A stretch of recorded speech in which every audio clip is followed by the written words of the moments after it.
Book 1, Chapter 7, of Resurrection.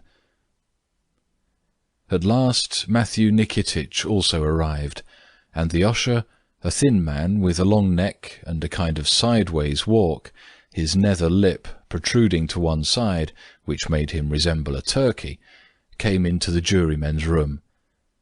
This usher was an honest man, and had a university education, but could not keep a place for any length of time, as he was subject to fits of drunkenness. 3 months before, a certain countess who patronized his wife had found him this place, and he was very pleased to have kept it so long. "Well, sirs, is everybody here?" he asked, putting his pince-nez on his nose and looking round. "Everybody, I think," said the jolly merchant. "All right, we'll soon see." And taking a list from his pocket, he began calling out the names, looking at the men sometimes through and sometimes over his pince-nez. Councillor of State, grades such as this are common in Russia and mean very little. J. M. Nikiforov. "I am he," said the dignified-looking man, well versed in the habits of the law court. "Ivan Semyonovich Ivanov, retired colonel." "Here," replied a thin man in the uniform of a retired officer. "Merchant of the Second Guild, Peter Baklashev." "Here we are, ready," said the good-humoured merchant with a broad smile. "Lieutenant of the Guards, Prince Dmitri Nekhludoff." "I am he," answered Nekhludoff. The usher bowed to him, looking over his pince-nez politely and pleasantly, as if wishing to distinguish him from the others. "Captain Yuri Dmitrievich Danchenko, merchant. Grigory Eufimich Kuleshov," etc. All but 2 were present. "Now, please come to the court, gentlemen," said the usher, pointing to the door, with an amiable wave of his hand. All moved towards the door, pausing to let each other pass. Then they went through the corridor into the court. The court was a large, long room. At one end there was a raised platform with 3 steps leading up to it, on which stood a table covered with a green cloth trimmed with a fringe of a darker shade. At the table were placed 3 armchairs with high carved oak backs. On the wall behind them hung a full-length, brightly-coloured portrait of the emperor in uniform and ribbon, with 1 foot in advance and holding a sword.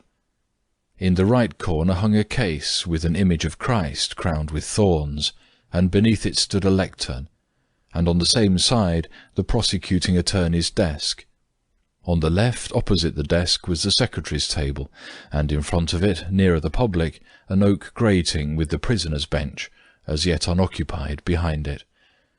Besides all this, there were on the right side of the platform high-backed ashwood chairs for the jury, and on the floor below tables for the advocates. All this was in the front part of the court, divided from the back by a grating. The back was all taken up by seats in tiers. Sitting on the front seats were 4 women, either servant or factory girls, and 2 working men, evidently overawed by the grandeur of the room, and not venturing to speak above a whisper.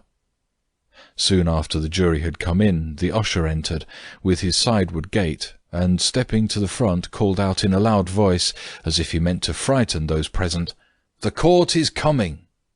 Everyone got up, as the members stepped on to the platform, among them the president with his muscles and fine whiskers. Next came the gloomy member of the court, who was now more gloomy than ever, having met his brother-in-law, who informed him that he had just called in to see his sister, the member's wife, and that she had told him that there would be no dinner there. "So that, evidently, we shall have to call in as a cook-shop," the brother-in-law added, laughing. "It's not at all funny," said the gloomy member, and became gloomier still.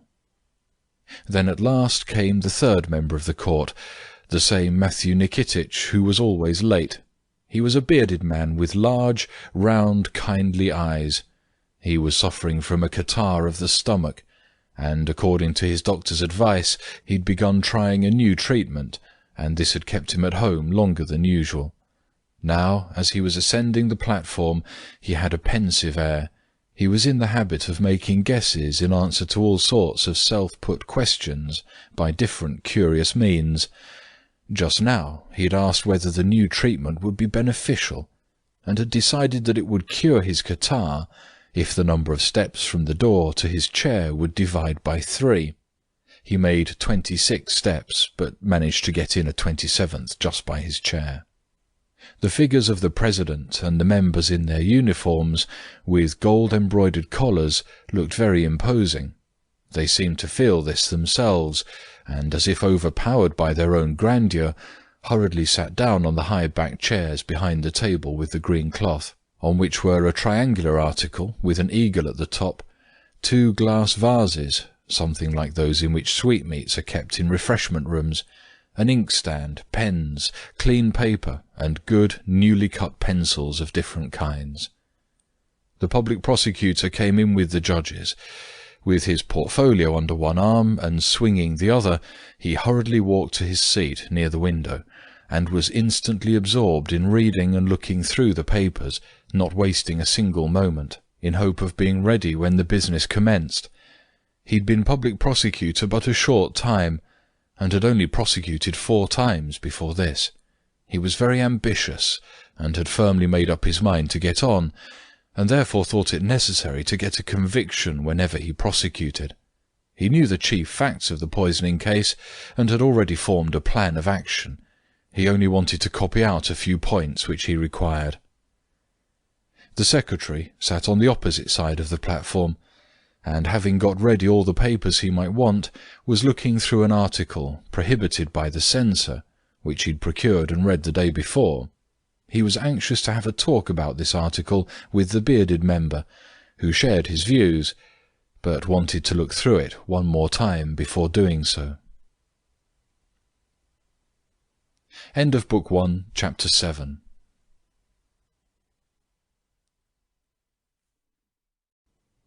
Book 1, Chapter 8 of Resurrection. The President, having looked through some papers and put a few questions to the usher and the secretary, gave the order for the prisoners to be brought in. The door behind the grating was instantly opened, and 2 gendarmes with caps on their heads and holding naked swords in their hands came in, followed by the prisoners, a red-haired, freckled man and 2 women. The man wore a prison cloak which was too long and too wide for him. He stuck out his thumbs and held his arms close to his sides, thus keeping the sleeves, which were also too long, from slipping over his hands. Without looking at the judges, he gazed steadfastly at the form, and passing to the other side of it, he sat down carefully at the very edge, leaving plenty of room for the others. He fixed his eyes on the President, and began moving the muscles of his cheeks, as if whispering something. The woman who came next was also dressed in a prison cloak, and had a prison kerchief around her head. She had a sallow complexion, no eyebrows or lashes, and very red eyes. The woman appeared perfectly calm. Having caught her cloak against something, she detached it carefully, without any haste, and sat down. The 3rd prisoner was Maslova. As soon as she appeared, the eyes of all the men in the court turned her way, and remained fixed on her white face, her sparklingly brilliant black eyes, and the swelling bosom under the prison cloak. Even the gendarme whom she passed on her way to her seat looked at her fixedly till she sat down, and then, as if feeling guilty, hurriedly turned away, shook himself, and began staring at the window in front of him. The President paused until the prisoners had taken their seats, and when Maslova was seated, turned to the secretary. Then the usual procedure commenced: the counting of the jury, remarks about those who had not come, the fixing of the fines to be exacted from them, the decisions concerning those who claimed exemption, the appointing of reserve jurymen. Having folded up some bits of paper, and put them in one of the glass vases, the President turned up the gold-embroidered cuffs of his uniform a little way, and began drawing the lots, one by one, and opening them. Nekhludoff was among the jurymen thus drawn. Then, having let down his sleeves, the President requested the priest to swear in the jury. The old priest, with his puffy red face, his brown gown, and his gold cross and little order, laboriously moving his stiff legs, came up to the lectern beneath the icon. The jurymen got up and crowded towards the lectern. "Come up, please," said the priest, pulling at the cross on his breast with his plump hand, and waiting till all the jury had drawn near. When they had all come up the steps of the platform, the priest passed his bald grey head sideways through the greasy opening of the stole, and having rearranged his thin hair, he again turned to the jury.